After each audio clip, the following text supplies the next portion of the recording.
Yo, what's up guys? This is Austen Summers. I'm here in Stockholm, Sweden today to slap you in the face with a tough talk to describe the almost dark reality of the game for men in the dating world and why you need to overinvest in yourself, get rid of your bullshit excuses so that you actually get success as opposed to just half-assing your way to nowhere.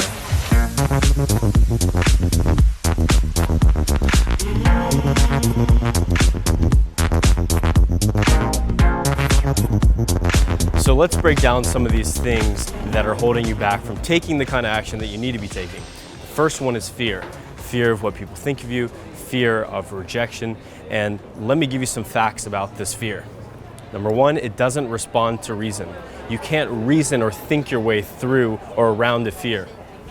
And number two, it only responds to the action you take. Because your brain wants proof, not promises, you need to actually take that action to show your brain that it's okay, that you won't die. And you don't have to take a giant leap ahead by going and approaching the hottest girl that you see. It can literally just be you go outside your house and you start talking to strangers. You talk to shopkeepers, you talk to people of the same interests. Basically just by getting out of the house, talking to strangers, it shows your brain that it's okay to talk to strangers, and then you can start talking to women, and then you can start talking to hotter women, and then you can start hitting on those women and putting your intentions on the line. And it's a gradual process that could take 2 months for you to end up approaching your first girl and hitting on her. But hey, those 2 months that you're taking those small steps, that's better spent than trying to aim super high and failing and then telling yourself that you're a piece of shit and that girls, you'll always be alone. So it's a better thing to do to actually take small steps instead of big leaps. I'm going to put a link down below to Hexaco, which is the most science-backed psychology test. And if you take that and you get between a 4 and a 5 for anxiety, then anxiety is an issue for you. And you don't just want to say, okay, well, I'll just pop a pill. No, you want to attack that from every angle and ideally naturally. So facing your fears in terms of systematic desensitization, with game, with socializing. You want to start meditating, hitting yoga, taking supplements such as ashwagandha, L-theanine, which I'll put down below as well. Taking supplements to reduce that as well. Making sure that every part of your life you are addressing that issue. Because without massive action surrounding that issue and attacking that issue, it'll always be there, and it is something that will just be a problem for you, preventing you from getting results. The good part about facing your fears is that, you know, the first time you do something, it'll be like 100% of that fear for doing that first approach. And then by the time you've done it like 1,000 times, that fear will be about 3% of what it was. So the fear will always be there, but it'll greatly be diminished to the point where all it is like, you know, tossing yourself in and getting over that small bit of resistance. And a lot of the times when you do game a lot, you actually get approach excitement, so you're actually more addicted to approaching because you've been doing it so frequently, and your brain is in that pattern where it sees the girl and you go, so you kind of get addicted to it and you're more likely to do it than not to do it. But you can't get to that point without that first step, that first decision to start taking action. No one can do this for you. You have to do it yourself. There's never going to be this perfect moment. You're never going to feel ready. So the truth is that you just have to throw yourself in imperfectly and go for it and embrace whatever kind of shit happens as a result. And usually what happens is never as bad as you actually think it's going to be. So a lot of you guys are taking this way too casually. You're treating it like a hobby, something fun to try out, as opposed to actually treating this seriously, going out consistently, breaking down your nights, learning from your mistakes, meeting up with wings, going out and like actually trying to get better. Most of you guys aren't doing that, and you're not doing enough action to get better. Most of you aren't even going out 2 times per week, which is the minimum to kind of maintain your skill set. In reality, there's no such thing as maintenance. You're either going slightly up or slightly down if you're doing that 2 times a week. And so this brings up the next reason why it's so difficult and why you need to take even more action. And that's that the evolutionary odds are against you. So let me read you something that'll kind of hammer this point home. So an ancestral population of 60 women to 30 men were breeding in Africa before the humans left the continent. So that means that half of men weren't reproducing. The numbers fell to around 25 women and 15 men breeding at the time of the first migration of Homo sapiens around 70,000 years ago. the whole population would have been larger, but the extras were not contributing to the gene pool. As modern humans moved into Europe more than 45,000 years ago, the number of mothers may have outnumbered fathers by around 100 to 30, according to Stone King. So you have a situation where 2/3 of men, more than 2/3, about 70% of men are not reproducing, and 30% of men are reproducing. There's also the biological fact that a man can impregnate around 300 women in the same amount of time that the woman can only have one child. So men can impregnate many, women can only have one child at a time and can't have multiple men contributing to her. So this puts it so that many men are losers who don't reproduce. And you can see this in examples throughout like your life. So think about, who are the main weirdos? Who are the main homeless people? Who are the main criminals? Who are the main incels, for example? I got hugged by a girl. They're all men. Who are the people that are becoming transsexuals? It's 95% men. So the situation is that men are more skewed to one side or the other. There's more geniuses, there's more fucking weirdos. So women are more choosy in who they have to reproduce with because of the biological imperative, because of the evolutionary background, and because there's so many fucking weirdos for guys. So that's why you'll have, as a guy, you have to work out, get your charisma on point, get your humor on point, go out a lot, like put in a lot of time, money, effort, energy to getting good with women. You have to cultivate your fashion. You have to have a decent or cool career that brings some kind of meaning to your life. You have to meditate. You have to get your nutrition on point. And as a girl, all you really have to do is be hot. Let's be real. If you're an attractive woman and you try so that you're dressing up, you're putting on makeup, you're maybe hitting the gym, a guy will fuck you. And not only fuck you, but date you and like marry you. Just to get fucked as a woman, you have to be a woman.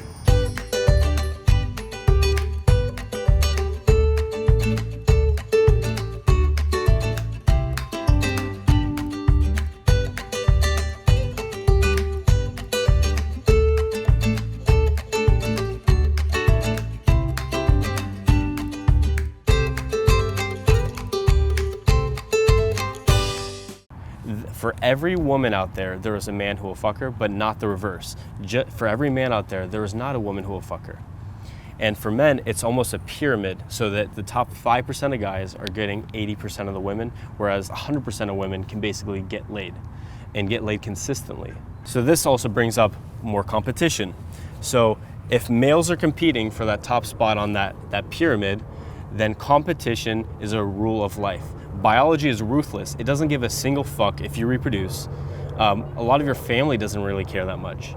So you have to put the incentive on yourself to get this handled.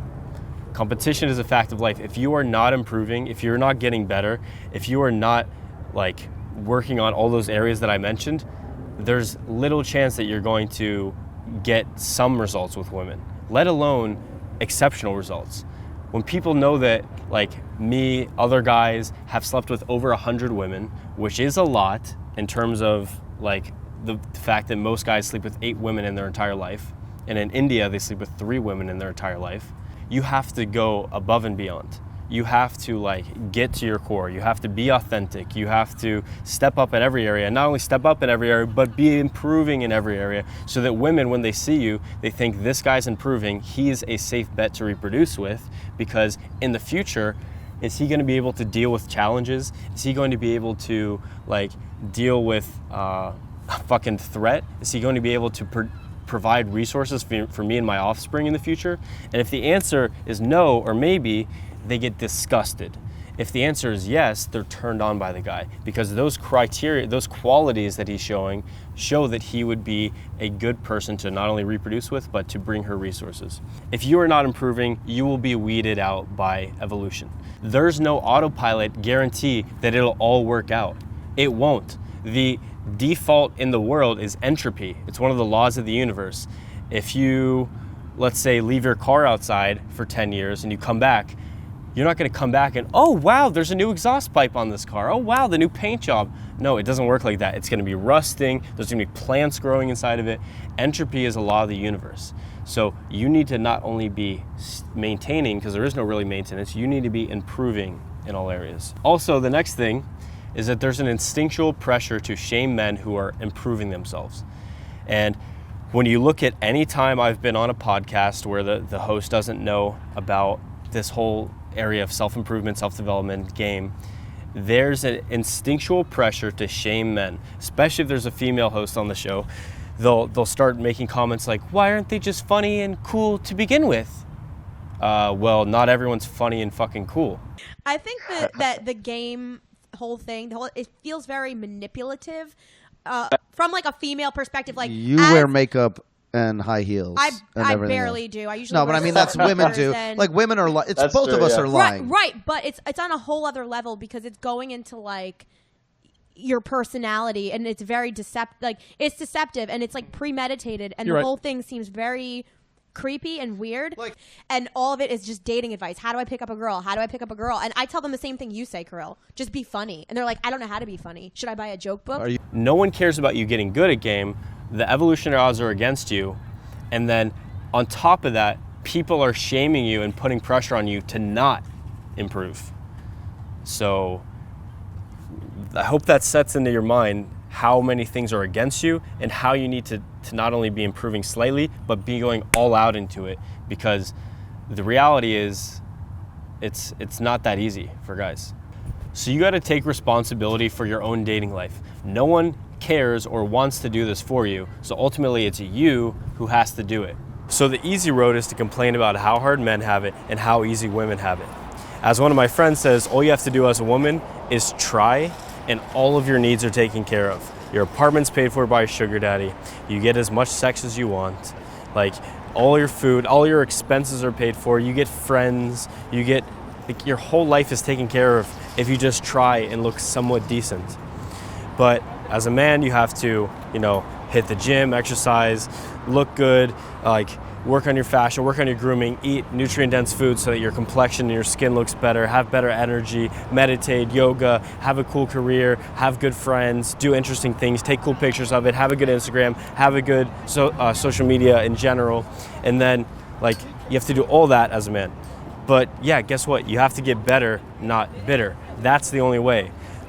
If you don't care to have good results, then you don't need to do that. So you got to get better, not bitter. That's the only way. If a lot of you guys spent the time that you do complaining, trolling, making excuses, posting bullshit on Facebook, if you spend that time on actually improving yourself and meeting girls and approaching and breaking down your sets and learning from them, you'd actually have the results that you're complaining about that you can't get.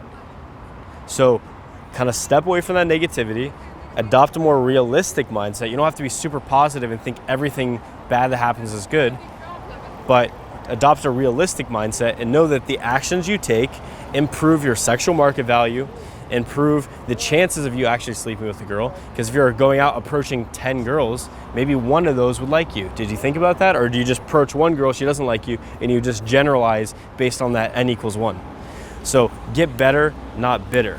And then from a meta level, this experience, this process of game, weeds out the people who can't handle it. If you can't handle it, you're more mentally weak, you couldn't strategize, think smart, and think, how do I attack these areas in my life effectively?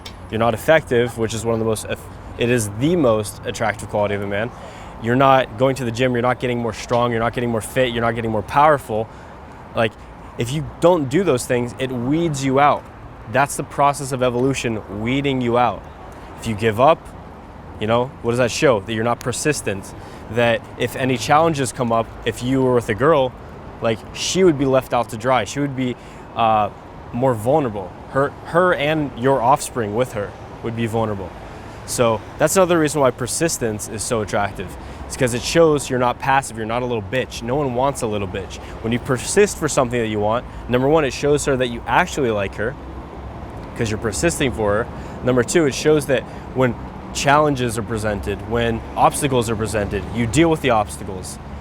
you keep going after what you want. So when you're too passive, it comes off as you being a little bitch, you give up too easily, you didn't really want what you're going after. When you're too aggressive, it comes off as mentally unstable, kind of weird. And then when you're assertive, it's that sweet spot between that demonstrates your confidence and shows that you also have empathy in the way you tactfully deal with other people around you.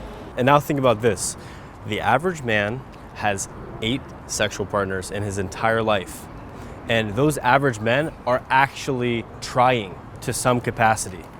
So that means that for you, if you're starting out, you're not an average guy. You're starting out below average like I was, suicidally depressed for 4 years. I'm starting out below average, but yet I want more results. I want to sleep with over 100 women. Look at how much of that gap you need to bridge. If you're an average guy, you can pretty much get average results if you try. If you're a below average guy and you want to get exceptional results, you have to put in more effort and more energy. And nothing in your life can you get results with without time, money, effort, energy, okay? Nothing. You want to get good at the gym, you want to get good, like a good physique, you have to invest time, you have to read about things, you have to get a mentor, you have to pay for that coach, or you have to pay for that program, or you have to pay for going to the gym. You have to invest effort, you actually have to move the weight, you have to invest time going there, you have to put in your own energy, your blood, sweat, and tears into that. You think I didn't put in a lot of effort for this? I should, I'm gonna put I'll put out a video soon where I show you my transformation from start to finish. This is gonna be for my product. So you'll see where I was when I was just starting out, about a year in, compared to what I'm at now. So for me, I invested 6 years of my life to get to the point I am right now with my game. I invested $50,000 in programs, courses, books, self-development programs, into getting mentorship, into my own assistance. I had to pay for my own, when I was an assistant, I had to pay for my own stay everywhere I went. So I invested 6 years, $50,000 in my own blood, sweat, and tears. And one of the quotes that people quote me on a lot is, you have to go through the equivalent emotional trauma as a child soldier in Uganda to get good at game. And from where I was starting out, that was 100% true. You have to do things that are super uncomfortable for you at every step along the way. So you want to over-invest in yourself. A lot of people think they're gonna waste away their health for 20 years and get it back in 20 minutes. Guess what? You're fucking not. People think that you can just do it all on your own. And guess what? You fucking can't, okay? This is a form of clinical self-sufficiency narcissism to think that you can just do it all on your own, okay? I had a mentor for 3 years. I had mentors before my main mentor. I had people I was learning from. I learned from books. I learned from mentors that are already dead, and I read their knowledge in the form of books. And ask yourself this, what is the consequence of over-investing in yourself? You over-invest in your health, what's the consequence of that? You spend a little bit more, you spend 20% more money, 30% on your health. What's the consequence of over-investing in your business? You get a bigger business? Like, ask yourself, what's the consequence of over-investing? What's the consequence for going out and socializing with people and trying to get good at game? Like, there's no downside, there's only upside. You get a mentor, you're hitting the gym, you invest in your health, you get really good quality sleep, you invest in reading books, like you invest in your own business or your own career. What is the consequence of doing that? Like, what is the downside? You're healthy, wealthy, you're happy, you have good relationships, you have an abundance with women, you have cool friends, you have a great mentor that is teaching you everything that you need to know. There's no consequence to over-investing in yourself. There's only the consequence into under-investing in yourself. And under-investing in yourself shows that you don't value your own life. If you don't think that you're worth investing in, like, no one's going to just pop out of the woodworks or pop out of the bushes and train you and coach you. And they have that saying, like, when the student is ready, the teacher appears. And a lot of you are complaining that this is a difficult process. The game is too difficult. Guess what? You want it to be difficult. Why would you want every other guy to be able to do this? The fact that it's difficult means that there's a barrier to entry, so your competitors have a more difficult time. When you can approach a girl, when you can call a girl on the phone, when you can send her voice and video messages, when you have the ability and the confidence to lead her through different stages of the interaction and close, that makes you stand out. If no other guy is doing that, or 5% or less of guys are doing that, you stand out. You're one of the few who can.